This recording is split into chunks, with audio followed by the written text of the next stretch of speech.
Okay, we All right, appreciate thanks. it. Thanks again. Thanks so much, Justin. Hold on, don't start yet. Hold on. Give us a countdown or something. How about this? You're live. Go ahead. All right, thanks, Justin.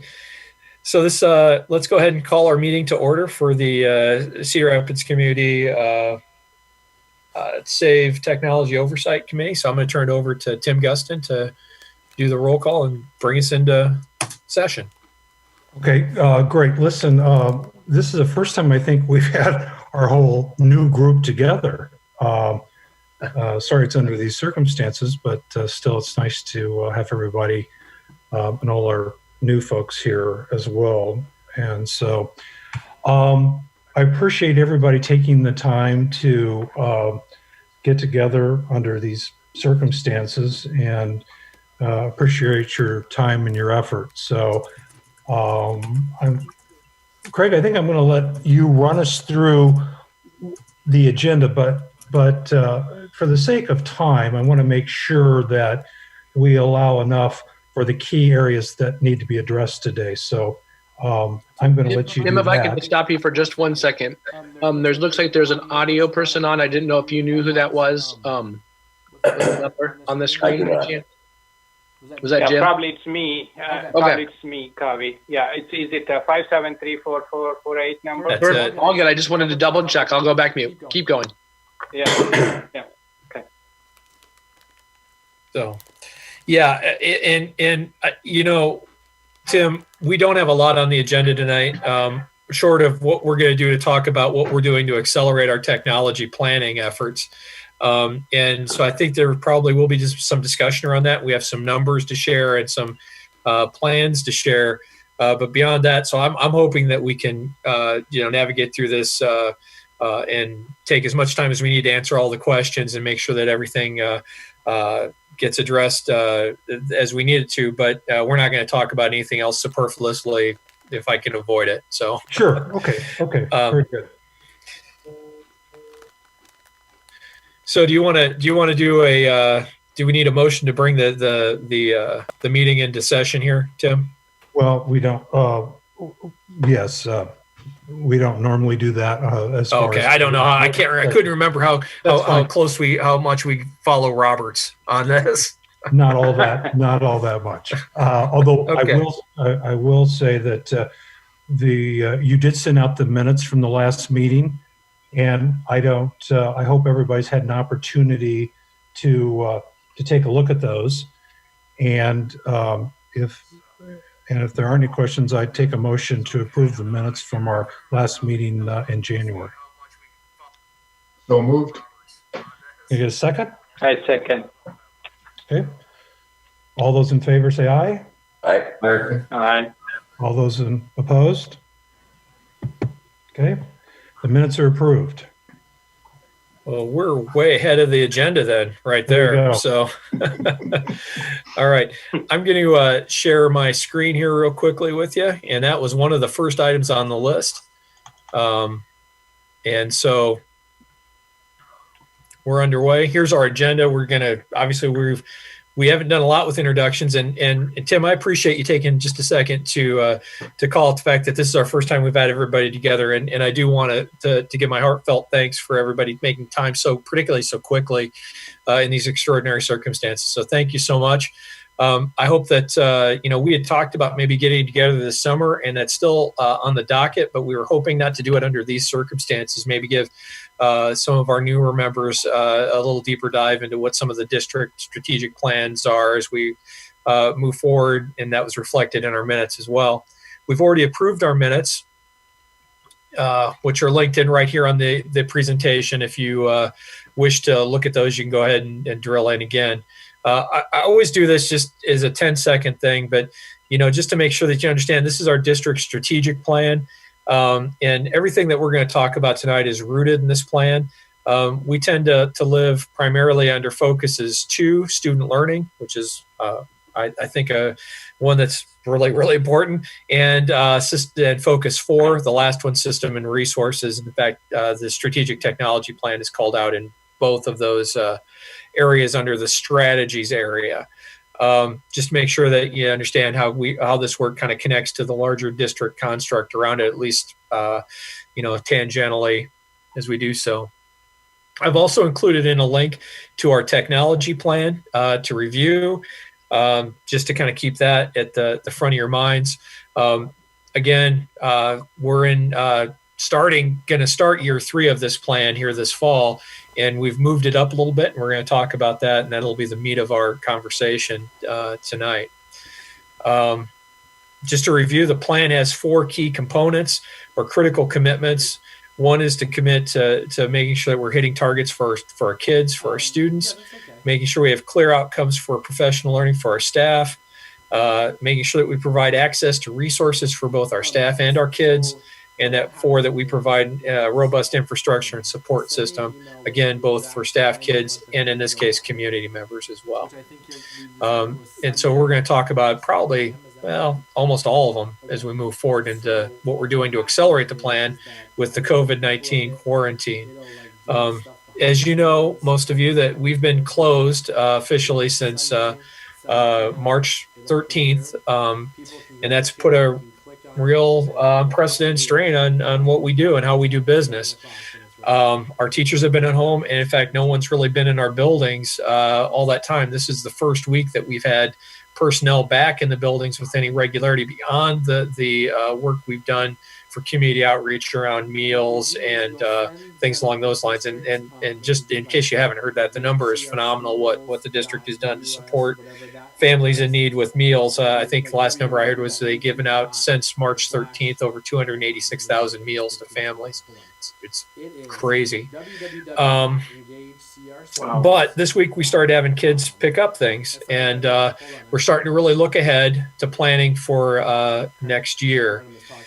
The governor and the Department of Education announced about 2 or 3 weeks ago that every district needed to have what's called a return to learn plan. And this needs to be on file with the state and ready to go by July 1st. And it needs to comprise all sorts of various scenarios. The one we're going to focus on, and I can talk about some of the others if you really are interested, but the focus of our meeting tonight is all about the technology and digital components, because there is a feeling across the board that we're probably going to be in circumstances that wouldn't necessarily be related as normal next fall. And when we went offline on July 13th, the governor came forward again with the Department of Education and offered districts the option of 3 choices to sort of manage the school outage from March 13th till the end of the school year. The first being that you could do nothing and simply make up the time. And as you might imagine, nobody accepted that option in the state of Iowa. The second option was to provide what we call voluntary resource education, or education which offered learning opportunities to kids, but didn't require any work. No credit was awarded beyond March 13th, and no new work could be assigned beyond March 13th. The vast majority of the schools in the state of Iowa, I think there's 320 some districts in Iowa, and I think all but 10 or 11 of them selected that plan, including Cedar Rapids schools. And largely the reason for this was that not that we didn't value the learning, but that there were such significant challenges to be handled so quickly that we didn't feel like it was fair to our staff, our families, and our kids to offer solutions that we weren't going to be able to fully implement around access to digital tools and the training associated with that. The third option that was offered by the DE was to offer required learning, which would basically be online learning. And before this all started, there were actually only 3 school districts in the whole state of Iowa that were certified to do that. Those districts would be, there's Des Moines is certified to do that for one of their high schools, and then Clayton Ridge and I can't remember the third one off the top of my head. I should know that. It'll come to me in a little bit. Since then, we have applied and we've been accepted to be an online school. And so that's exciting. But the reason why I give you this context is that heading into next fall, the governor has said, and along with the State Department of Ed, that that optional bit of learning that we did this year will not be available as a choice for districts if there's a closure in the 2021 school year. And so we're ramping up to provide everything we can to put us in a place to be successful with providing an environment where all of our kids can do required learning. Hopefully that's not required, but as we start the school year next year in a virtual way. So lots of moving pieces there. And we're going to cover a few of them with you, and a few direct impactly what we need to do and what we've set out to do is save. As we talked about this as a district leadership team, basically I was made, we've got 5 sort of return to learn project leaders in the district. And they handle various parts of the return to learn plan. I'm the lead around the digital tools and technology piece. And our marching orders were get us into the place where we can go ahead and get and where we can deliver the required instruction for all kids and all families. And so we've started down that path, and we're going to give you an update. There's a lot. So most of this stuff falls under critical commitment 3 for the technology plan that I linked in earlier. And just to give you an idea, here's some of the stuff we did since our last meeting. So last time we met was on January 16th. And at that meeting, this group approved the purchase of the middle school Chromebook rollout, which was already slated for August 2020.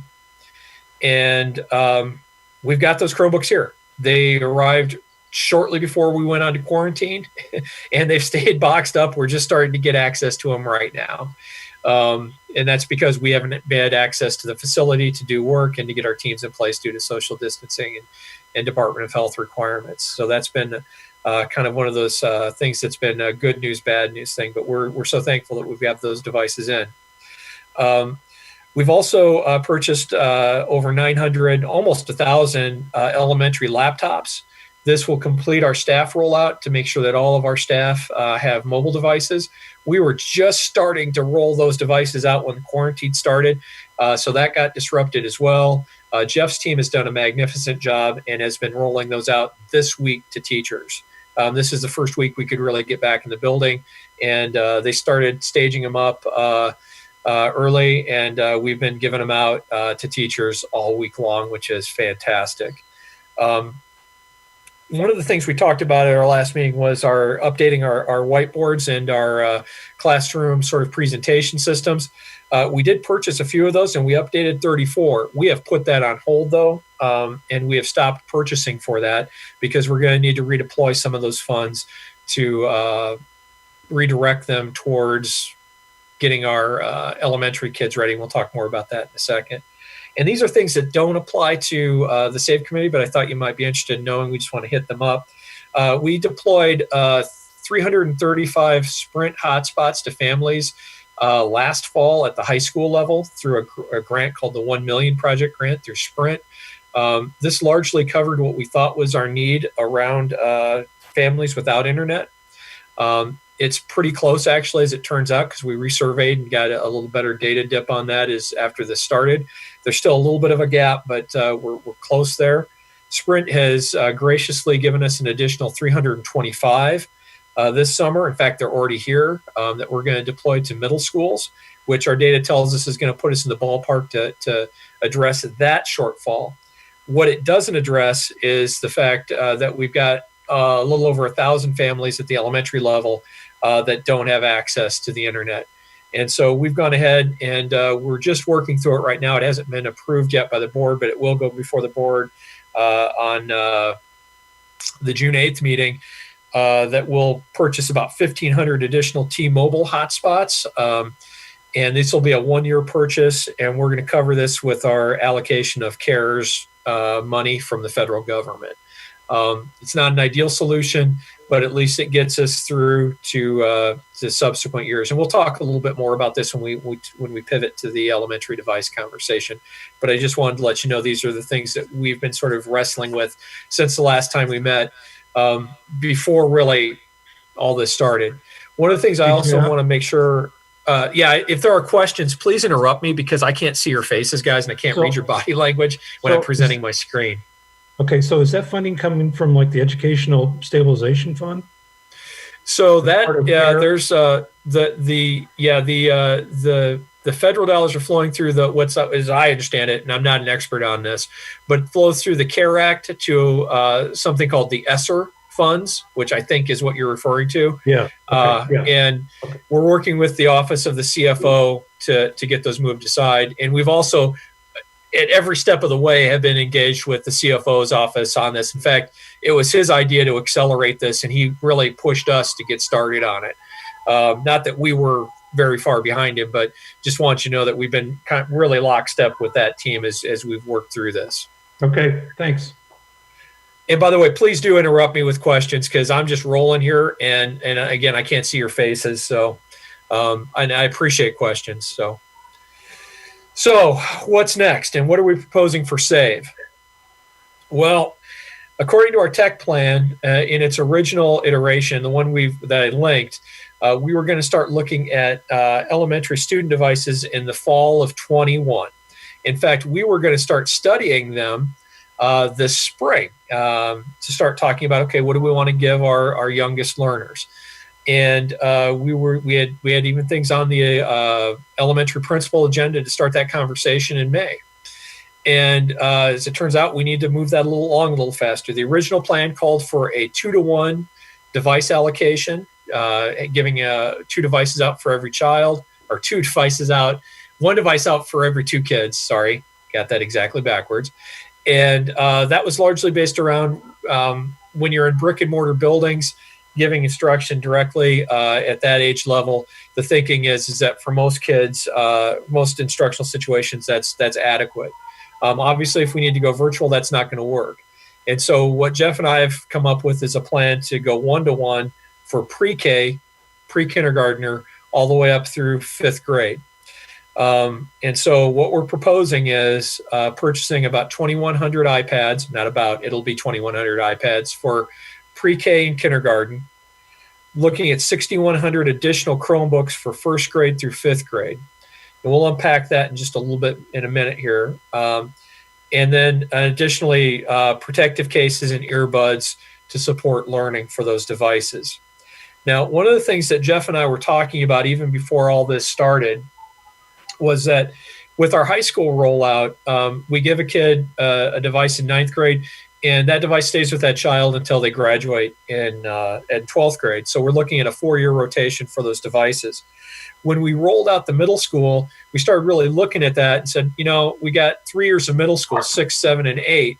Wouldn't it make more sense to start giving the kids the devices in 5th grade? And so we hadn't really announced that, but that was really our plan, that we would do 2 4-year rotations for this. And that seemed kind of elegant to us in that we would get an additional year of 1-to-1 at no real additional cost to the district.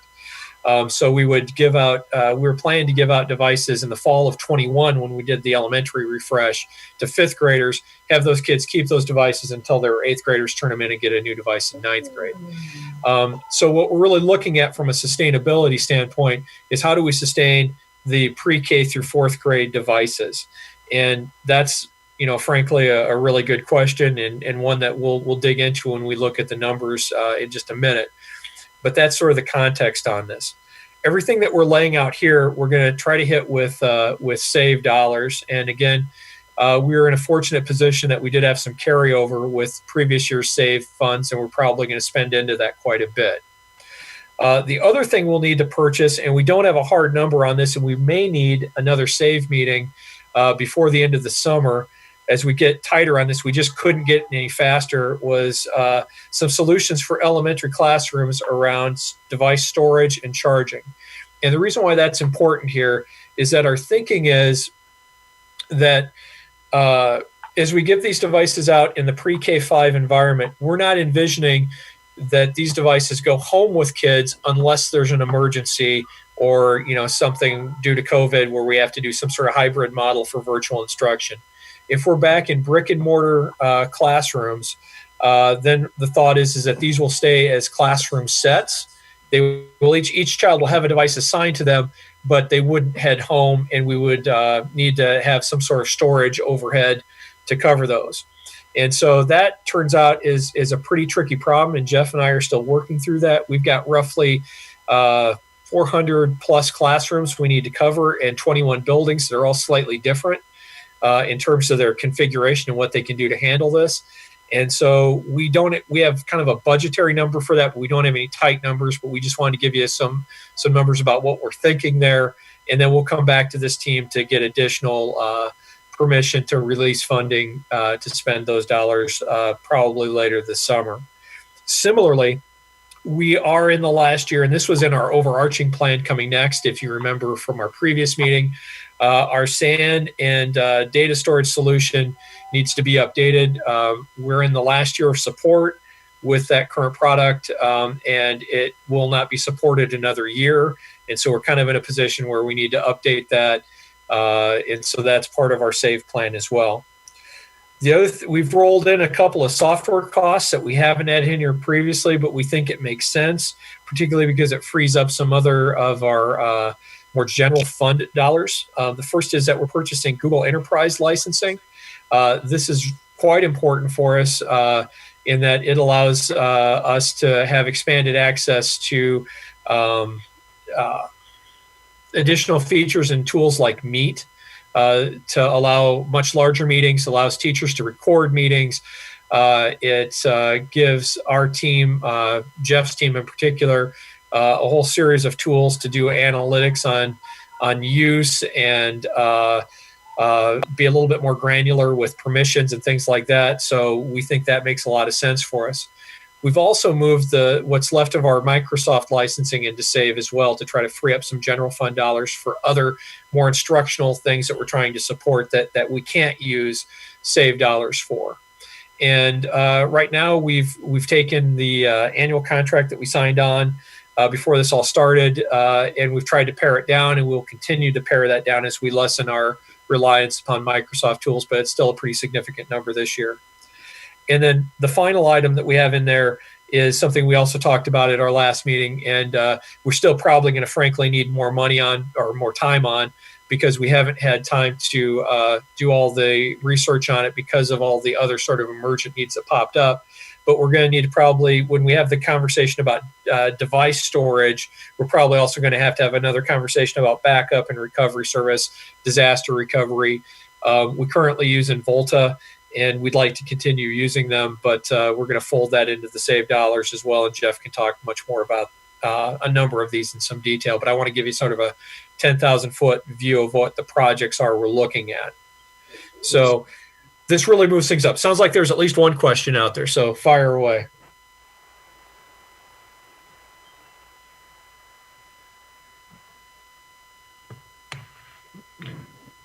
Maybe not.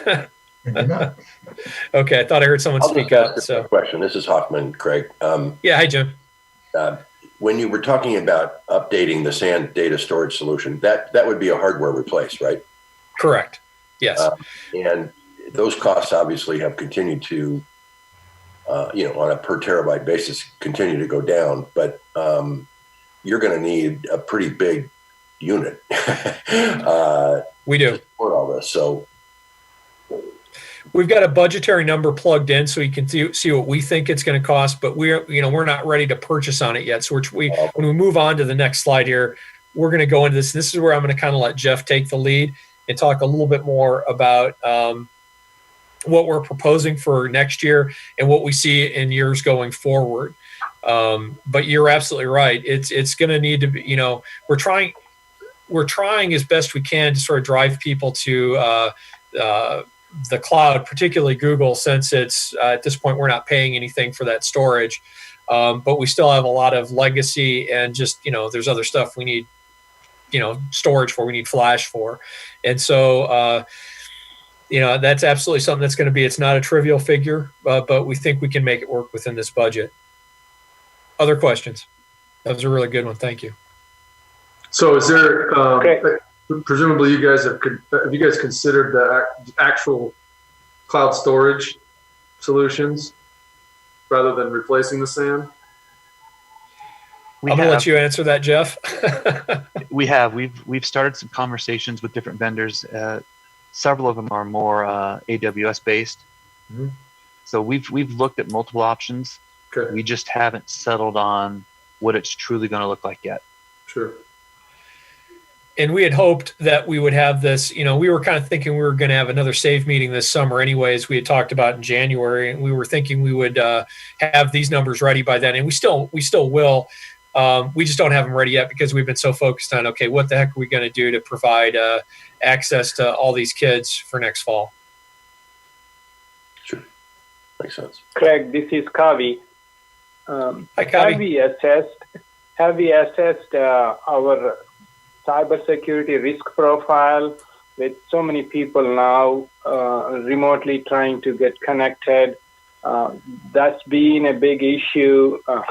I have a boy taking classes online with University of Iowa, and one day he was on a Zoom meeting and somebody from China started writing on the professor's whiteboard. So, yeah, well, I'm going to let Jeff speak to this more in depth. But I will tell you that one of the tools that we're, and it's not ideal, but what we're doing, and I haven't addressed this at all with this team, but I just left a meeting where my director for my team, who I work with to do teaching and learning stuff, we were just teaching a session for our teachers on how to prep for this. We're going to start that again in earnest next week, virtually. And our recommendation around video conferencing is that they use Meet because of the various vulnerabilities in Zoom. And there is a lot of Zoom bombing that happens, particularly with schools, and some of it's really quite bad. And so we've locked into Meet, which is a little more secure in that regard. But I totally hear what you're saying around the additional sort of security footprint that we've increased our security footprint significantly. And so I'm going to let Jeff talk a little bit more about what we do to mitigate some of that and what our thoughts are going forward. So, Kavi, it turned out we were right in the middle of this when March 13th closure happened. We had multiple vendors bidding on doing vulnerability assessments and penetration testing. So that it's still on our agenda. It just has not proceeded yet because of everything else jumping in front of it. It is in our plan to get that done yet this year. We've done some minimal, simple testing with a vendor who had a free service, and we had some questions about specific services we were offering. So we used that to do a quick kind of a quick assessment just to see if we had any big worries with it. But we plan to do a broader assessment here in the very future. And then I think, as Craig mentioned, moving some of these software pieces over to this budget kind of gives us the ability in the general fund to do different things, and some of those things including different security measures that we'd like to pursue and different tools that we'd like to add to our repertoire. We also, you might want to talk a little bit about Know Before too, Jeff, and you can say, but I want to let the other question jump in here as well. Yeah, we do use a service called Know Before, mainly to do a lot of education for our staff and present them with scenarios that they could see in the real world. Trying to do the social engineering side of it. Exactly, so that they can get samples of what they could expect to see and then help them pinpoint and identify what to look for in that message to make sure it's viable and correct, or to identify if it's malicious. And that's been a very good tool for us too. Yeah, just that's something, if need be, please bring it up and reprioritize. With everything that's going on, rogue elements are not waiting for us to get to our priorities in our own way. So, cybersecurity got to be given some additional impetus. Absolutely. Completely agree with you. Other questions? Those are dynamite, very helpful. Just so I understand, what are you guys using for MDM, for mobile device management, for Chromebooks and iPads and all of that, just for context? Sure. Jeff, I'll let you answer. I mean, I could give the 10,000 foot, but you'll have problem. the best context. On the Chromebook side, we're just using Google's management suite to manage and push out extensions and open up applications. That's been the primary tool on the Chrome side. On the Apple side, we've been using, oddly, Microsoft's Intune piece to do that.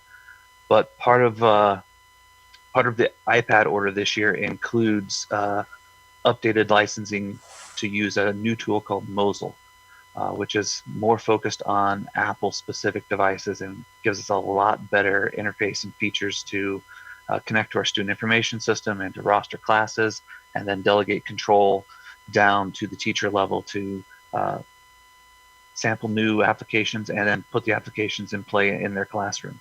So that's a new tool that's on the horizon. It's not specifically pointed out in here, but it is part of the Apple bid. One of the other cool things that happened earlier this spring, too, right before all this happened, was with our last, with the middle school Chromebook budget, Google has been a nice partner for us and got us some access to some consulting hours around best practices for how you configure Google. They basically paid for an audit for our G Suite domain. And Jeff's team is still kind of deconstructing that audit and tuning and reconfiguring our setup as we speak even. Great, thank you.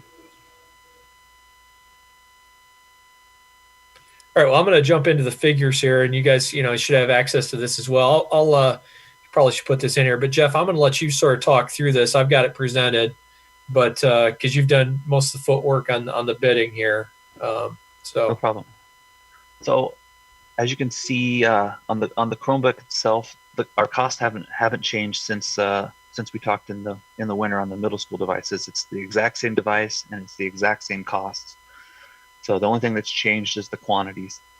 So those figures right there represent what our expected Chromebook for the 1 through 5 range would be. And then we've added in the earbuds, but that earbud total, as you can see, is $8,200. That's actually for all devices, including the iPads. And then, as you can see, the next line is our iPad costs. So these are pre-K kindergarten, 2,100 units at $294 a piece. These are their entry-level education model that are, I think they're 9.7-inch screens and just Wi-Fi units. There's no cellular in these units at all. And then included in that price point is the MDM licenses that I mentioned earlier. Apple and the MDM company Mosel had a promo going where you buy an iPad and they give you the option of a free Mosel license. And the best thing of this is they give us licenses for every device we have, not just the ones we're buying. So it's a free 1 year on this MDM to get us through this year, and then we have the option to renew next year, or we have the option to open it up and look at other tools if this one didn't meet our needs. That's a good deal. That was a good deal. We couldn't believe it. We were very shocked to hear that offer come through. Does that pricing include Apple Care, or do you get Apple Care on your iPad devices? That pricing does not include Apple Care, and generally we haven't got Apple Care because we have a self-insured program in the district that if we have a problem or we get them or they become damaged, we run them through our own internal insurance program. Cool. Oh, Craig, we lost your presentation. Oh my gosh, I've checked. I forgot I was sharing my screen. There's a Zoom faux pas right there. You guys got me. I saw I had a text message pop from Angela Billman. I'm like, what does Angela want? There you go.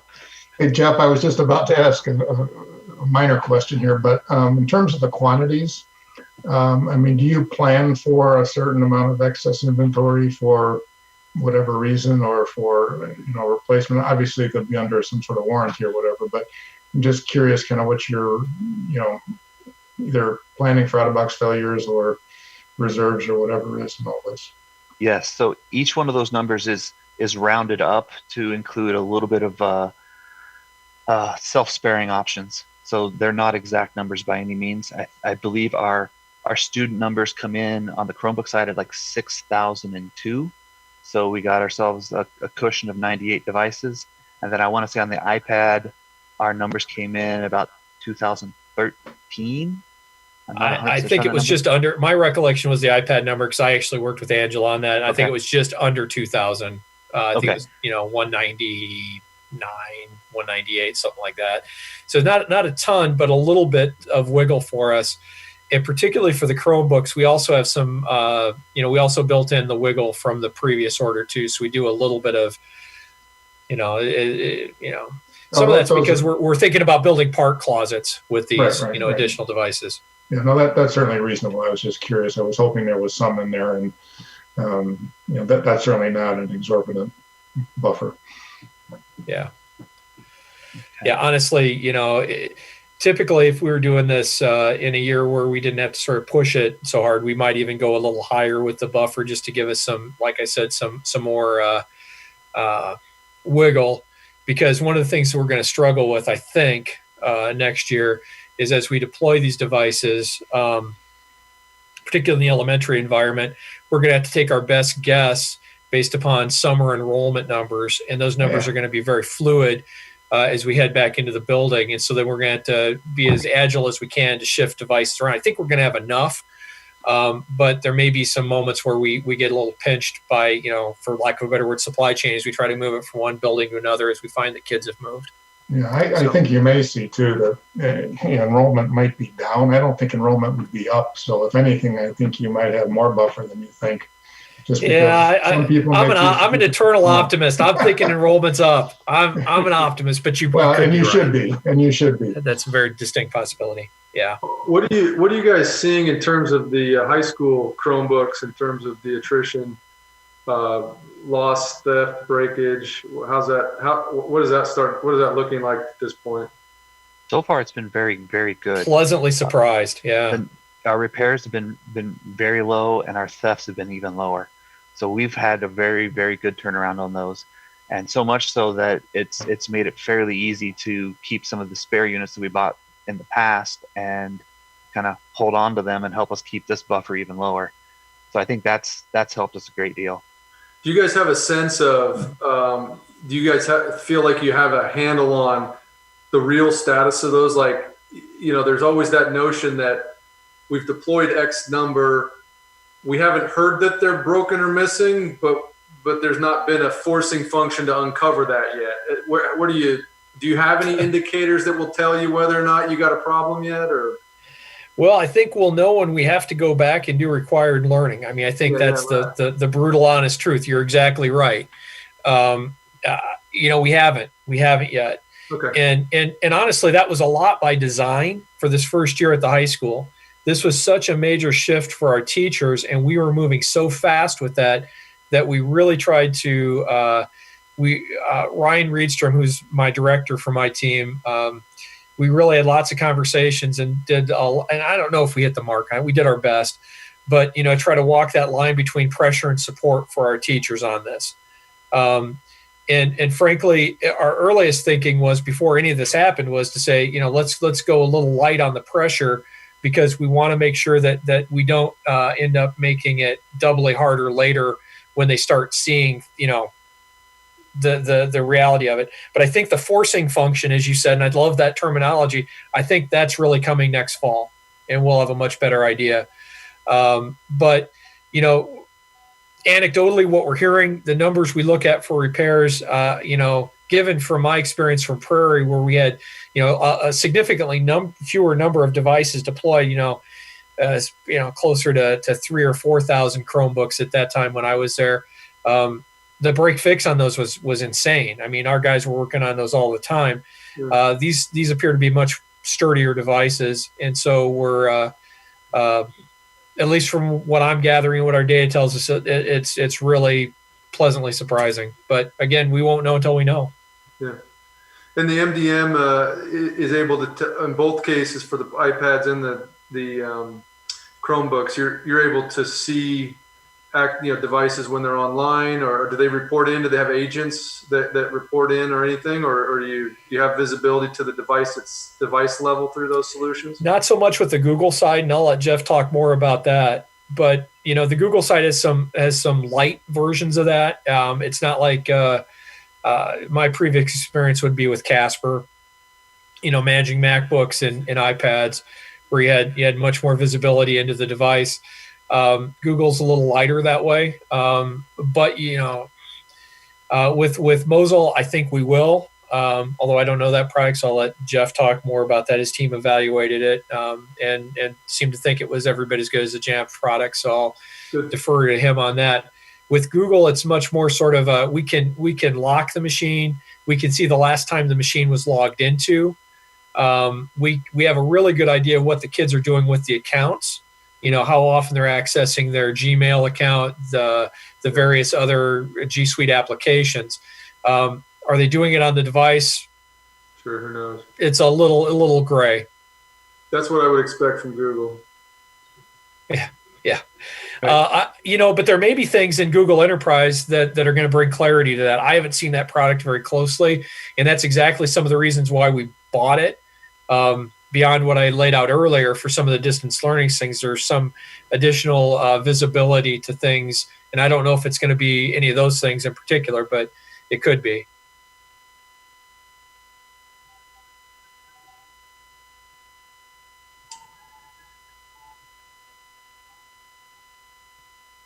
All right. We ready to jump on to the next line item? Yeah, go ahead. All right. So the next line item is the device charging, which we mentioned that we're not 100% sure on these counts and these numbers. This is just kind of a figure to give us some idea of cost. For the charging side of it, the storage side is a different animal, and that's going to be unclear for us because each room is going to be different. So we're going to work with principals and administrators to try to sort out what that looks like. But on the charging side, we found some units that are come in 8 slots, charging 8 devices at a time, and they have fast charging capabilities. So these devices charge in 20 minutes or less, and these units are $450 a piece. And this unit is they're made out of a company out of Texas. Can't remember the name of them at the moment. But this projection, I know Craig mentioned we have 400 some plus classrooms, so we've kind of put that in as a number of 500 because we would also probably offset some of these needs at the junior highs and middle schools and have some of these devices perhaps in the libraries and some of the commons areas, so that students who lose their charger, forgot their charger, whatever the case may be, have a way to get their device charged quickly for their next class. Storage that's the one we're going to have to do some homework on still and come up with real numbers and real solutions, so we have a better idea. Jeff and I haven't talked. I think Jeff hit it on the head. What we're going to have to do here is get together a set of stakeholders, principals, teachers, librarians from across the district, and lay out what we can do, what we can't do. My past experience has been, that some of these can be very low tech. We're not particularly worried about security per se in many of these cases, and that the classroom door will lock, and that everybody's got a device, that sort of thing. But every classroom is different. We can't bank on that. Every classroom's got a shelf. Every classroom's got a closet. Every classroom's got, space to put something. And so what we need to do is gather some additional input, which we just haven't had a chance to do yet, and see what they want to do. I've seen low tech. When I say low tech, I mean I'm talking super low tech. At Prairie, what we did for storage in these cases is we bought dish racks. I mean, we went out and spent $15 on a dish rack and just sort of lined them up like that. I'm not suggesting that's what we're going to do here, but it may end up something along those lines that's a little outside the box. Not a bad idea. So. Right. It's functional. Yeah, I mean that's why I say we just need stakeholder input to see what's going to work. And I trust our teachers, our teachers, principals, and librarians are going to give us the real deal. They're not going to say, no, we need the $1,800 storage security cart. They're going to work with us. We just haven't had a chance to do it yet. Is physical security a concern at all? I'm more, for me, it's more physical security for the building in general. Yeah. Much like with our high school devices, we haven't seen a lot of theft, and that's largely because people know that you can't use the device without a domain account in Cedar Rapids. B, if you do try to take it, we're going to brick it immediately. And C, everybody's got one. And so there's this sort of abundance thinking that comes into play with it. And that's really, frankly, aligned with what my previous experience has been at Prairie as well. I don't know that it'll align 100% here, but I'm less concerned about that for those reasons. Good. Okay.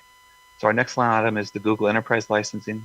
As Craig mentioned, it gives us a lot of different features from Meet to insight and management of our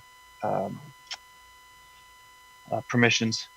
We can actually do a lot more quick troubleshooting over the phone with end users like we could in our Active Directory days than we were able to do this year. This year was a little bit of a struggle if someone lost their password and couldn't remember their password, and we had to take over an account, change the password, hand it back to them, or go through the process of syncing it through Active Directory and pushing it that way. This gives us a little more easy granularity. Help desk can simply take the call, pull them up in the console, look at their rights, make adjustments, send them on their way within minutes. The other nice thing it gives us that I think Craig really likes but forgot to mention is it gives us originality reports with students. So that I was going to mention it. I was coming to it, but I'll let you do it. Yeah. So it gives the teachers a way to check for plagiarism and kind of instruct them on the pitfalls of not using their own work. So it's not the punitive type of systems that you generally get in higher ed. It's more of a learning tool to kind of point out why it's wrong and how they can avoid falling into that trap and be better at using their own words. So this is a price point for the whole domain. I don't have quantities in there because it's just a blanket cost for everybody. It's based upon staff member, if I remember right. Is that correct? It is. If we deploy it for all staff, then there's no charge for students. And is there some sort of window? In other words, that covered. If you hired 10 more people, that's not gonna change. We padded it, I believe, too. It's slightly padded, but then it's also reassessed annually, and then we just make it up on the next year. Okay. Jeff, does this support include the entire Google suite? Yes, it does. Okay. Thanks. All right. The next item is the Microsoft licensing. And this in the past had always come out of general funds. We took a strong look at this here this spring and reassessed the license accounts we were using, had some long conversations with our Microsoft representative, and determined that we had staff that we no longer needed to license directly because their roles didn't require everyday computer use. So folks like our transportation folks driving buses, our food service folks preparing and serving meals, and then some of our nighttime custodial folks who never really needed to use the computer. And these days, if they need access, they have the Google Suite at their fingertips instead. So we were able to slice about 650 license count off of this number from last year. And we still left some padding in there just to keep us covered this year, because we know we're going to have a lot of change and a lot of devices as we bring one-to-one in. There's going to be other devices that we're no longer going to use, and eventually they're going to have to find a new use for. So rather than strip that licensing off, we just left that in place till we find out how we're going to move forward with those devices. And then if we decide those devices don't fit into our future, then next year we'll come back and remove those off of this contract as well. So this license and this count covers everything from our Office 365 usage to our server licensing to our current MDM licensing. Basically anything in the Microsoft cloud is included in this number that's not like a premium hosted storage solution. And certainly we're assessing this every year annually. And as we get deeper and deeper into the Google ecosystem, we're trying to offload as much of this as we can. It just is a natural transition for us. Okay, so just out of curiosity, so can you just kind of run through the suite of applications or application licensing that's included in there? I heard Office 365. I heard, what were the other ones? So it's the entire suite. So SharePoint's in there, Intune's in there. A lot of the CALs that you'd normally buy for end user licenses is in there. Our server licensing is in there. All the servers as well. Yep. So access to services like Teams is also included in there, even though we don't use it. I'm sure there's a few more specific ones.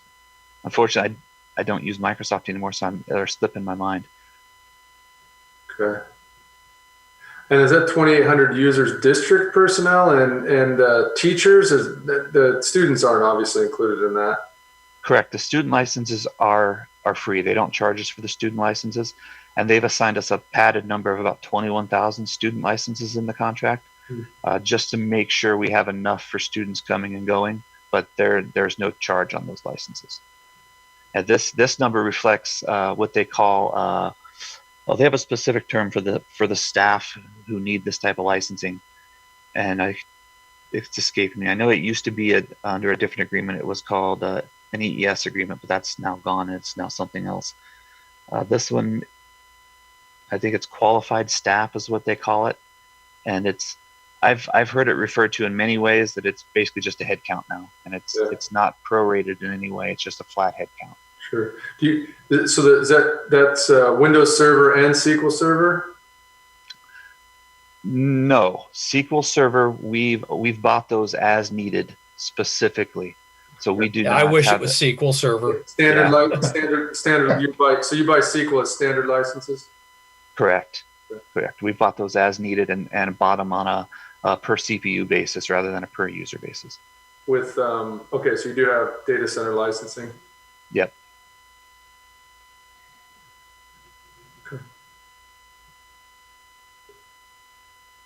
Okay. The next line item is backup and recovery service.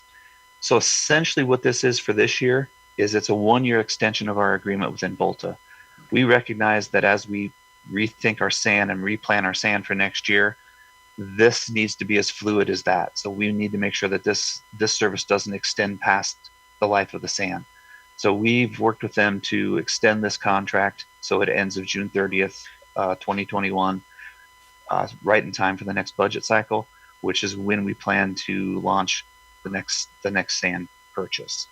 So right now, this is a specific nightly backup where we have specific streams and a dedicated fiber uplink right into Involta, and all of our backups just go directly to their servers, and we have full access to pull them back as needed and restore as needed.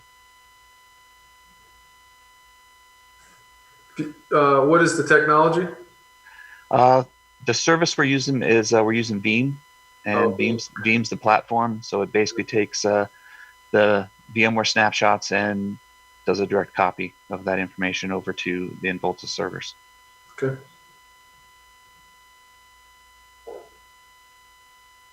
Okay. And then the last line item here is our projected numbers for a SAN replacement. So right now we're somewhere in the neighborhood of, I believe we have about 35 terabytes of storage, of spinning disk storage, and about 10 terabytes of flash storage on our present SAN. And we're presently using about 29 terabytes combined. So we still have room to grow in that, but we also recognize that as we shift more and more people onto the Google platform this year, a lot of that information is going to come off. And our next SAN, we're going to reduce our size. And our goal is to try to cut that down into the 10 to 15 terabyte range, which most of it will likely be flash storage, simply because most of the things that are going to connect here are district servers and systems such as our virtual desktop, our VMware Horizon system that we're using to do our art programs and our Project Lead the Way programs for CAD and high-end applications like that. So that's where we think we're headed. We're still in the middle of gathering a lot of information on this and still coming up with plans to shift people off of our present storage. But our current estimate, is to get into that 10 to 15 terabyte range and reduce the costs immensely. I believe our last system fell right in that $250,000 range, and we're hoping to trim that off by about $100,000.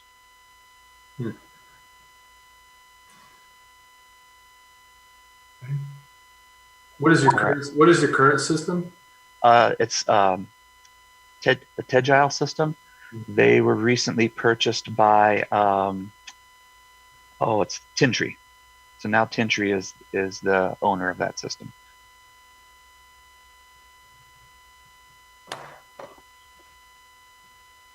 Okay, so next line, you see our total summary for what all these items are projected to cost us, which obviously is well above our 2.6 million allocation, which is where the carryover comes into play. And as you scroll down, you can see we lined out what our available funds are, and with carryover, we're setting just over 3.3 million. And with these purchases, we're going to be right at just under 3.2 million spending to cover all these items. So our carryover. You'll have to scroll down for us. Sorry. There you go. There we go. Okay. So we are going to heavily cut into that carryover for this year. But we will show you on the next plan how we plan in the future. Our expenditures are going to be lower, and that carryover is going to build back up fairly fast. Let me ask you one question. Sure. If you can go back to that chart for just a second. Where are the gotchas in this?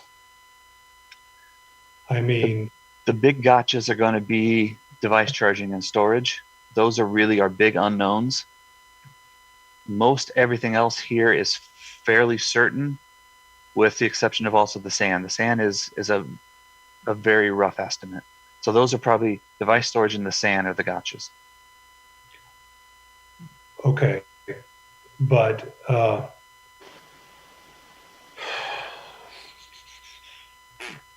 you're at 3.3 total.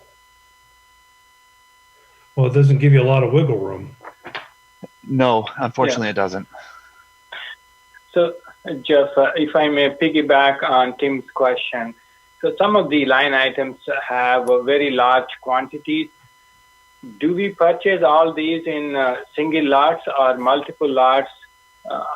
How do we plan on doing that? So for the student devices, we're going to purchase those all at once, just because that's what we're going to have to do to process them. In fact, we're hoping to get that done as soon as we can, so we can have a shot at getting them ready, delivered, and prepped by August, if at all possible.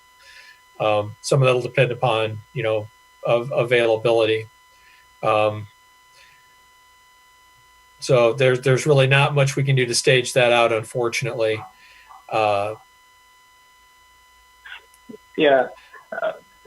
Wherever possible, we should break them, considering that we are going through uncertain times, and we may have to repurpose some of these based on what's ahead of us, particularly in the next 12 to 24 months time frame.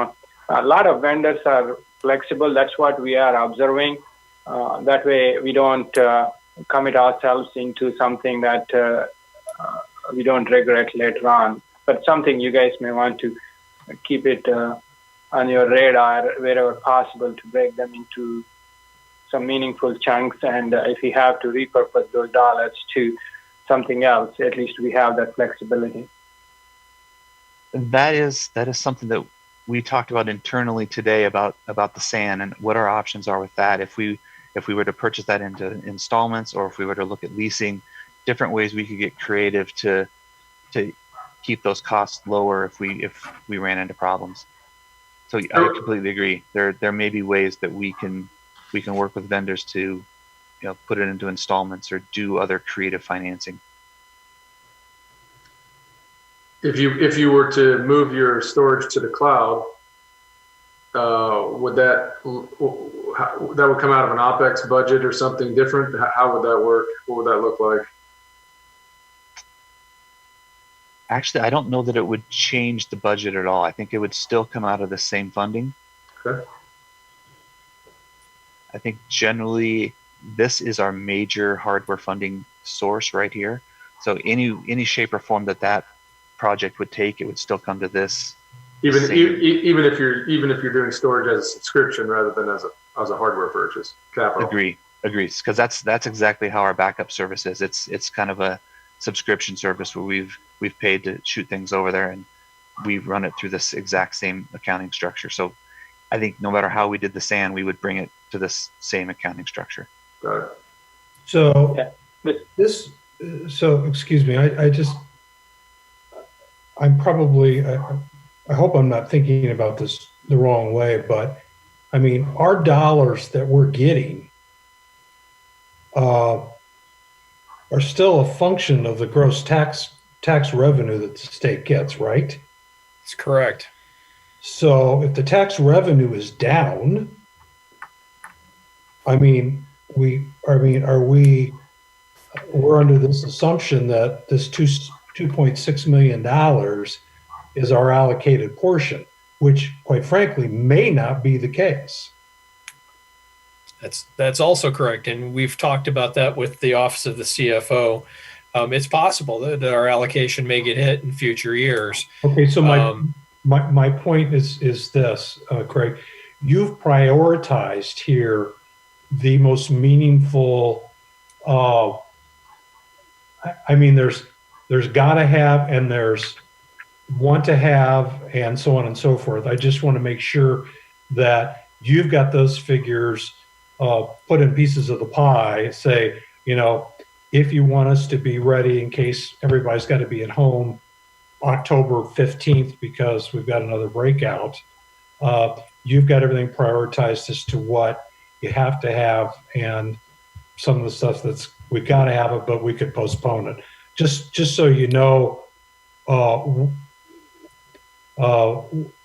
you've prioritized your purchases, I guess is my question. Yeah, no, we absolutely did that. This is what we feel we have to go virtually. And this is coming from Superintendent Bush all the way down. These are things we feel we have to do, and we know we're cutting it close, and we're worried about the state revenue as well. We're going to show you the upcoming years to show that even if there is a cut, we can probably absorb some of that. And if we don't, we get rollover back and we can start building it back up. Certainly this cut's well beyond what I'm comfortable with doing under normal circumstances. But the fact of the matter is that, we've got to provide this, and whether we do it out of SAVE or whether the other option is the district borrows against SAVE to do it. And our CFO is a little less interested in doing that for a whole number of reasons. And so at the end of the day, we kind of felt like this was our best shot, and we're gonna hope that with our sustainability plan going forward, that we can either build back up the carryover to an area where we all feel more comfortable with it, or that we can absorb at least some cuts there and still not having to make tougher decisions down the road. Okay. So just touching on the SAN situation quickly, that feels like maybe potentially a low number, because I understand how those things can really grow. Is there an option? You said that the support was ending, and I've been in situations before where I can ask for, I can pay more and get one more year of extended support, which is way more expensive than it was for the first 4 years. is that at least an option on the table where we could say, all right, even though it's going to cost a lot more than usual, we'll buy one more year of extended support? I'm going to let Jeff answer that, but that was exactly, Mike. I had that same question when we brought this up as well. So I appreciate you surfacing it, and I'll go ahead. We actually did that this year because we wanted to align it with some of these other processes that were coming in place. Mainly, we want to make sure Google was fully up to speed and that we could start transitioning staff to use that as their primary document storage service. So we did that extension to get through this year, and this was the last year. This is year 6 of that that current solution. So they won't give us another year of warranty. If we want to run the SAN again next year, we have to run it with no maintenance. It's not a good situation. Agree completely. Okay.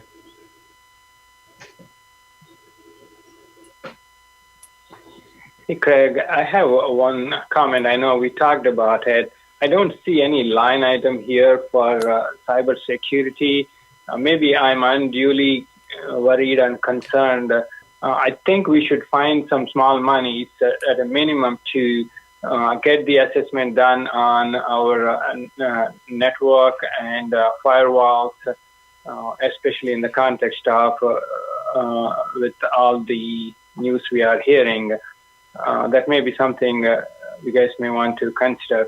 We may buy all these devices and paraphernalia that's needed, but just one vulnerability it takes to bring everybody to their knees. So, I'm not expecting you to, give a response to my question or comment, but something you guys may want to think and prioritize it as soon as possible. Well, Kavi, I appreciate that. And so thank you for that. We weren't very clear about this. And one thing we didn't present you with is this is just the SAVE funding. We have other categorical funds we spend money from.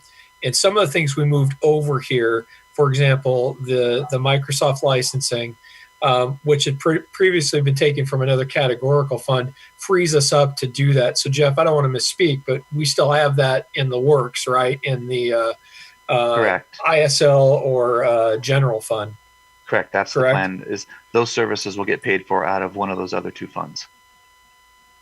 Okay. So yes, we absolutely agree with you, and we're going to go forward with our security assessment and continue to work on with our staff around social engineering vulnerabilities.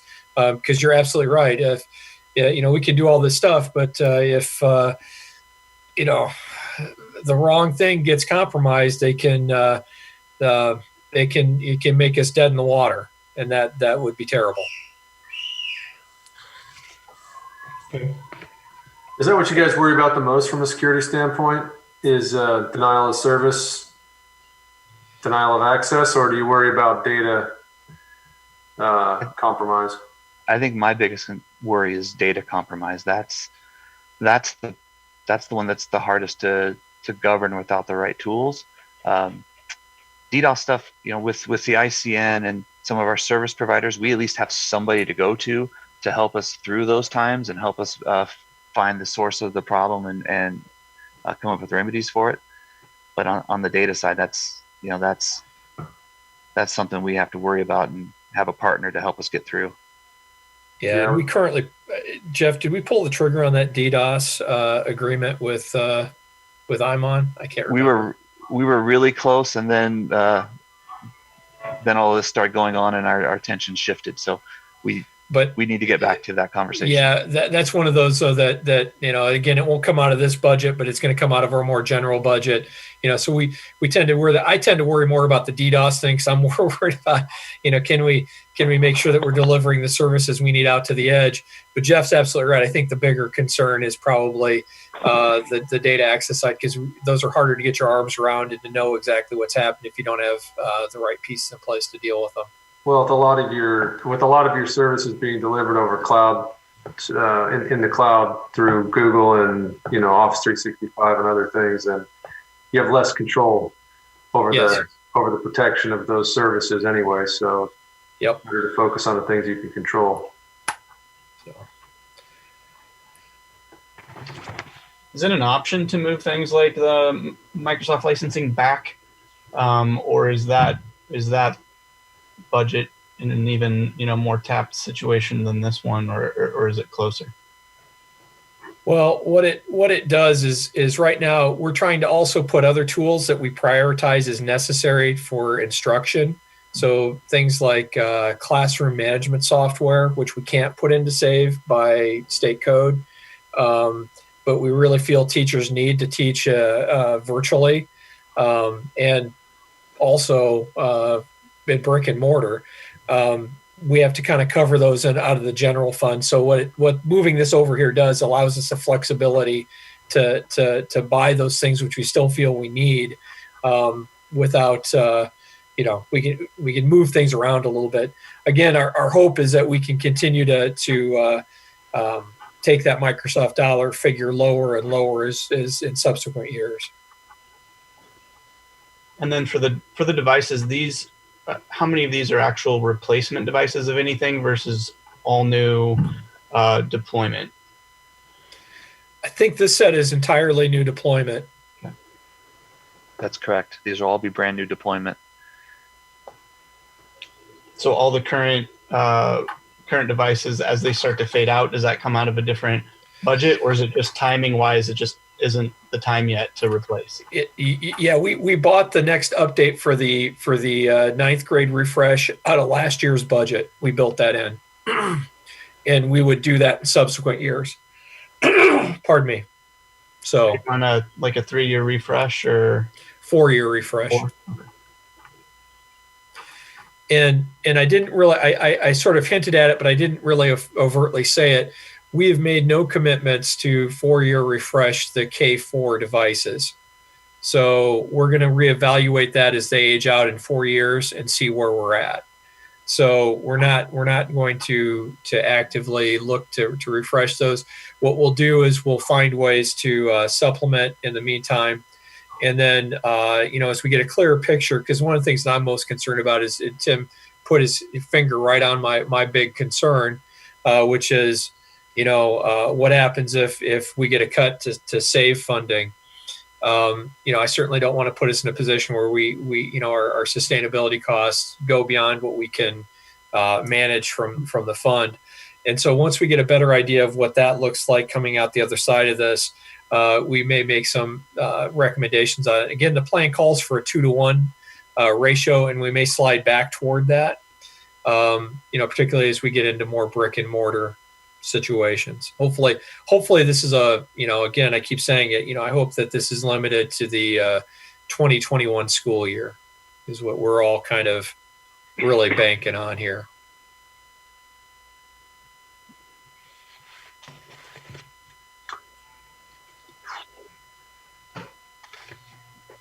Okay, do we want to jump over to next year's projections? Sure.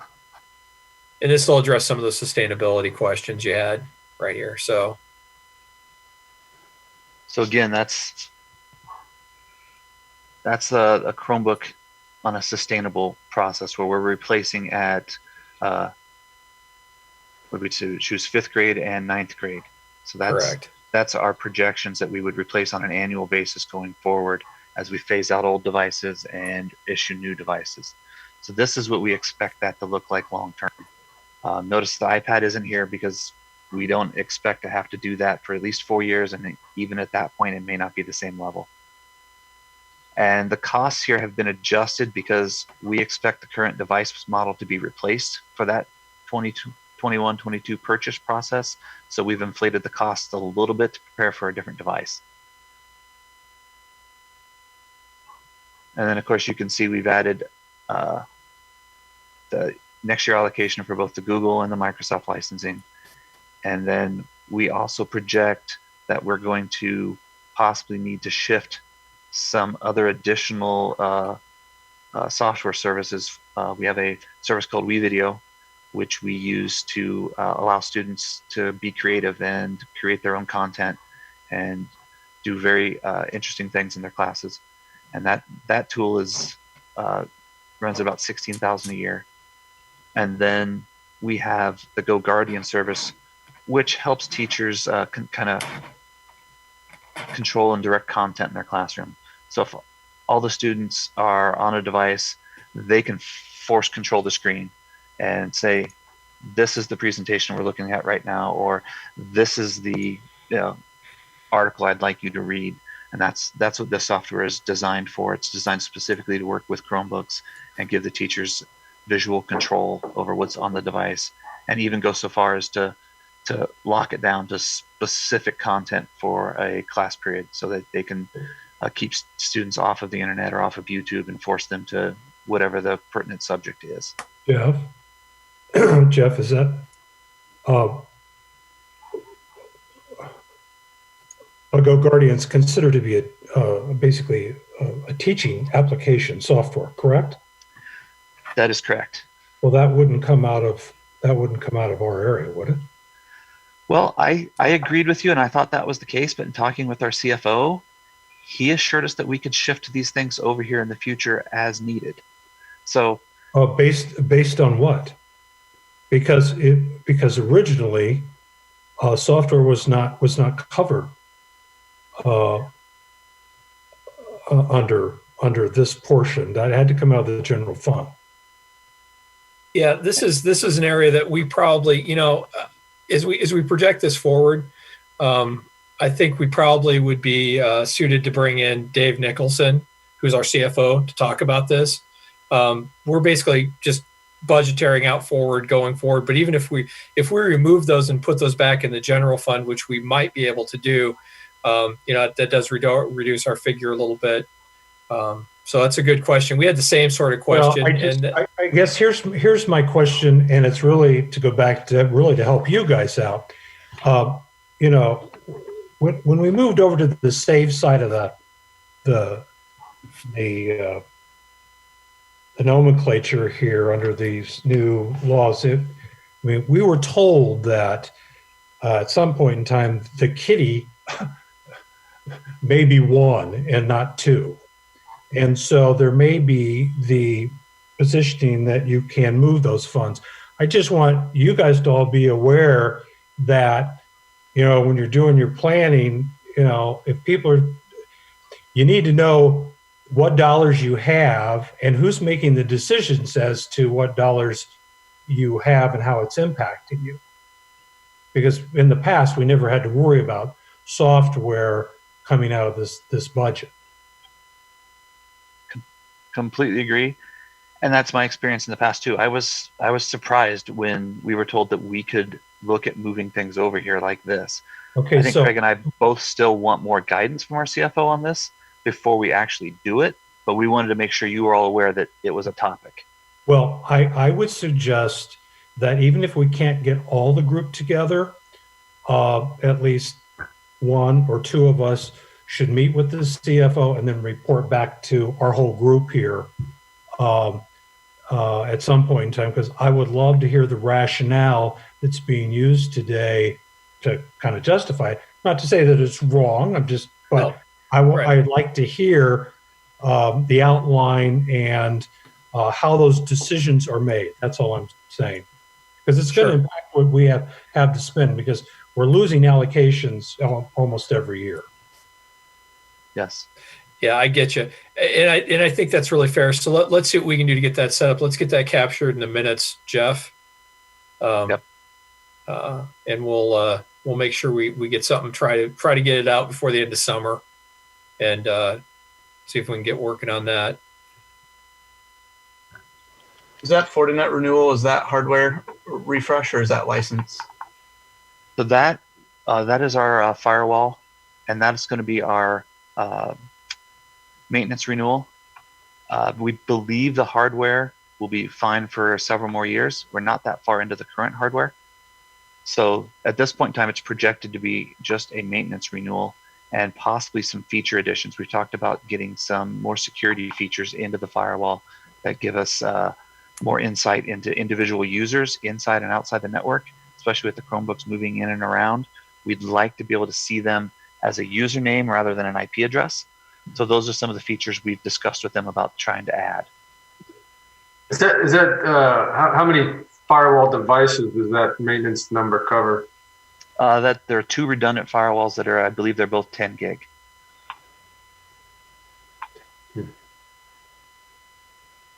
And is that Microsoft license number bigger or smaller than the year before? It is actually rounded up slightly higher.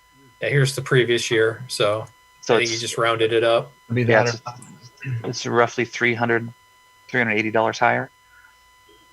Simply because I don't know what we're going to cut yet, but we're hoping that number is actually going to come back lower because we'll be able to find additional licenses that we no longer need to purchase. So these 3,500 devices that you guys are going to replace next year. So you talked about 5th grade and you know, I guess they go away at the end of this. The seniors, the freshmen get new ones, and the seniors go away. Right. So these devices, this will be basically the start of year 3 for the high schoolers. So basically the first tranche of devices get a shorter replacement period, and after that you kind of get on the 4-year cycle. Correct. Okay. That way you don't end up with 70,000 devices the first year kind of thing. So absolutely. That's what we're trying to do. So, and you do believe that those 3,500 are going to be a different device, so you can't take advantage of kind of, you know, using these for replacements and things like that, even though they still have maybe a year or 2 left on them. That's what we're worried about. Yeah. Yeah. That's exactly it. Okay. So you can see, looking at the numbers, you know, we're going to come back with about $1 million short of what our allocation is, which should, you know, give us some decent carryover, assuming that we don't get a cut. And if we do get a cut, it gives us some room to absorb that cut. Is it enough? You know, we're hopeful that we can make through, but it's one of those things that you know, we've been tasked to sort of design a plan to get us what we need next fall, and this is it's really what we've been focused on for the last you know, probably 6 weeks, trying to get this off the ground. And so again, we're far from comfortable with this either. But given the circumstances, we feel like this is the best plan that gives us the best shot to get there. So does SAN maintenance and backup and recovery, does that shift to OpEx for this next year? Because it's not on this one. So you're right. They're not there because since we're still planning, it's a completely unknown figure. Mm-hmm. We won't really know what those look like until we get closer to present you what the SAN actually looks like. So those should take shape as we get it later into this year and come back and talk to you about actual SAN numbers. And then I also reminded me the one other thing that isn't here is the future renewal for the MDM, which that needs to be added in here. Right now, that's a license number of about $5.50 per user, and we'll have roughly 3,500 users. So that falls right in that $20,000 a year range. So that is also a number that I just realized is not there. You're probably missing about $100,000 worth of stuff that you know about anyway. Yeah, Jerry, that's the number I just came up with in my head too. Yeah. The 1.7.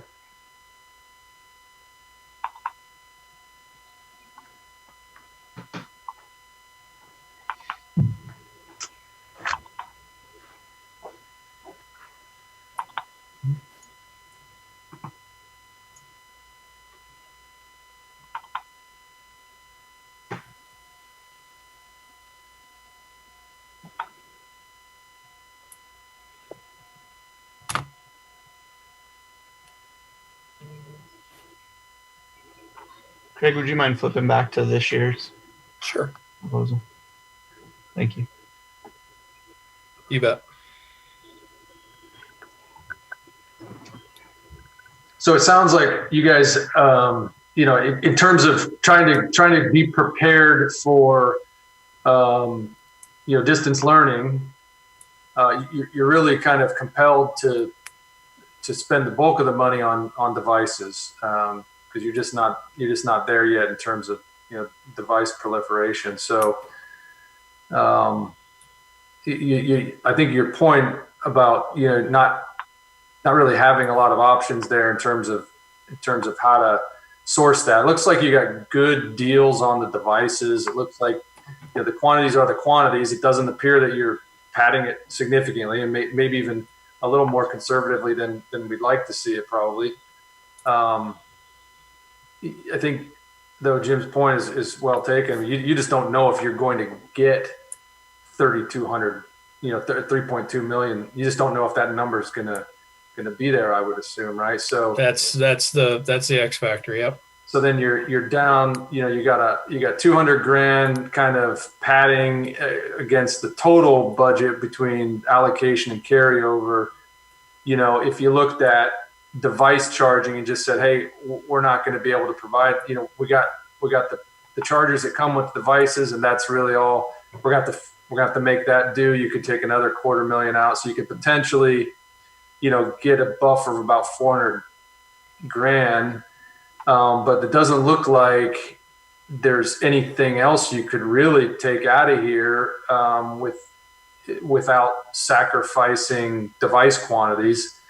So, you got 400,000, and if your cut is, bigger than that, then you really start having to say, okay, we're going to just do less devices and make, and you're going to have to figure out, in that case, then the district's going to have to say, okay, we either find other alternate funding sources for this hardware, or we're just not going to be able to provide a device for every child in every home for virtual learning. So, or for distance learning. So, you get to some hard choices pretty quick in this potential budget plan. But I'm not sure that I see much else you could do.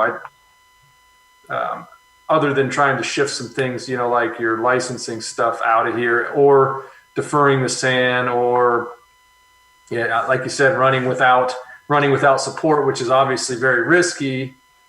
So yeah, it's got some. You're pretty tight. I think it appears to be well thought through, given the constraints and the requirements that you have. Yeah, Craig, I guess my comment would be much along the lines of what Jerry just said. I think really sort of the rub here is maybe between you and the CFO in terms of the financial contingencies if this funding isn't available. Anything. Yeah, and then there gets into some really hard conversations around, and we've already had some of these preliminary hard conversations. The district is committed to, we're gonna build a new elementary at the site of Coolidge, and we've committed to do another one with Jackson as well. And this is all laying claim to save dollars. That's the hard part of this. There may be some other pieces of wiggle in there that he's hinted that we might be able to access in tough times around things around well contingencies and things like that that they've kept in safe. But these are all sort of we don't know what we don't know, and it's kind of it's the mantra of what we've been living with for the last, and I'm sure you all have too, for the last 8 weeks. Is it's the unknown that's such a difficult thing to factor. We don't know what the full economic impact of this is going to be. It's not going to be good, but we don't know what that cut's going to look like. We don't know, what the legislature will do in terms of, their other funding options, if they're going to dip into the rainy day fund, any of that stuff. And so I'm not banking on any of that, certainly. I'm just taking the ground where we've kind of got it and trying to get us as far as we can, given the constraints that I was given by my, executive team. Well, and Craig, I think this group is just, we're just pointing out some things, but, you've obviously you and Jeff have done a really great job of, trying to do some scenario planning here, given the direction that you've been given in a very short amount of time, and appreciate everything that you guys have done. We're just bringing up, Oh, no, that's what you guys are supposed to do. I mean, yeah. you're just going to have to, like all of us, we may have to do a little dancing here and there. Yeah, If exactly. If the scenario changes. So, yeah, no, we hit it, and don't misread anything I'm saying as defensive, because I really don't feel that way. I really value what you guys are saying. It's valuable. It just doesn't feel good, obviously, because these aren't the ways that Jeff and I would normally feel comfortable operating. But that being said, I still appreciate what you're saying, and I value it. Well, we understand, I think, and can empathize with you, what you're going through. So, And quite frankly, I don't think, when you, given the requirement of remote learning here and the need to support that, I don't personally see a major problem with, spending, money for things that are necessary, encroaching on a budget limit. I think we're just pointing out the obvious, which is that budget may not be there. That's the yeah. In a normal year in a good healthy economy, we probably wouldn't even be having this conversation. We'd just be wishing. I totally agree. Move along, but it's just pointing out the obvious more than anything, I think. Well, no, and appreciate it. And that's a very good point, Jerry. Craig, what do you need from us tonight based on this? Just approval to go with this plan? That's what we need.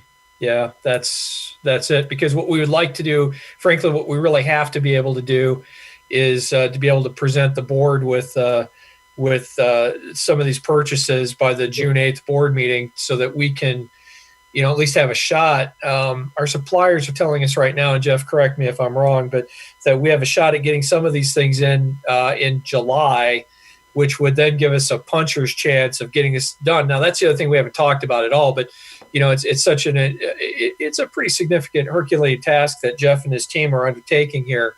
We're going to roll out 12,000 devices next fall. And our team has to prep, inventory, stage, and get all those ready. So the sooner we can get them here, obviously that relieves some of the time pressure to be ready when school starts on August 23rd. And certainly if we're not going to start with kids on August 23rd, then we have to have a plan to have the devices here staged up and ready for pickup by that time. And that's some of the pressure we're feeling pretty acutely right now around this. So if we could get the team, and again, I appreciate the input and all of the discussion. It is valuable and appreciated, but if we get the team to give us permission to go on this, then we can start working on the pertinent facts for the board, continue to work through the purchasing process, and hopefully get those devices and pieces here in a time frame where we can actually do something with them. Okay, very good. Gang, do we have any more questions based on what's been presented to us already? I certainly don't see anything superfluous in here. I think it's all fix the roof, keep things going, and grow for the needs that we obviously have. So I think you guys did a really great job. Good. Yep. I agree. I would seek a motion from somebody to approve the save expenditures for the technology as presented by Craig and Jeff at this meeting. Motion to approve the budget that's been presented. I second. Got a second? Well, from our vantage point, so approved for you to go to the board. Thank you so much, team. We appreciate you guys so much. Seriously, this is great conversation. You gave me at least a number of things to think about that I hadn't coming into the meeting. So that's super helpful. And we're going to do our best to try to shepherd and steward what we have to make the most of it, to meet the needs of where we have to go. So with that, that's the end of what I've got to present tonight. I'm going to stop sharing my screen so I can actually see you guys again. Okay. Do you have anything else that you wish to discuss or any questions for Jeff and I? We do have some action items that we will follow up with Tim on in the next 2 or 3 weeks once we get a little space around this next sort of the next couple weeks are pretty pretty full for Jeff and I, but we'll get to that. Craig, no hurry on that thing, but something we, down the road, when times are a little better, we'll handle that. So get back. Yeah. That's all. So Sounds like Craig, if I recall, the primary action that was outstanding was to have some sort of discussion with the CFO between one or more of us. yes. Directly. Is that the one you're talking about? Yes. Yes. Yeah. Okay. Craig, Yeah, Craig, there's a Bobby. question. yeah, Craig, just a FYI, you may know this already. A lot of these hardware and devices we get from China. What we are noticing is that typically we used to get in 2 to 3 weeks. Now some of these are taking 3 to 4 months. Something you may want to have that on your planning horizon. Yeah, these have been conversations we've been having with Dell and Apple since we engaged with them. And Jeff, you've got a better idea of what the product timelines are. They were, I was very concerned about that. But Jeff, what are our latest estimates from those two? Do you remember off the top of your head? Apple originally said turnaround time is 2 to 4 weeks from the order, as when the iPads would show up. Dell is a little less committal. They're in that 6-week range, but talking with the peers at other districts, most of them say it gets closer to 8 to 10. So obviously, the sooner we order, the more likely we are to get them and have a good chance of getting them out the door. Yeah, we're going to hope that we can get that in. We were really thankful that we got the middle school devices here. At least we got that much done. So appreciate the thought, though. Okay. If that's it, I'd look for a motion to adjourn the meeting. So Move it, Ken. Second, Second. I'll say aye.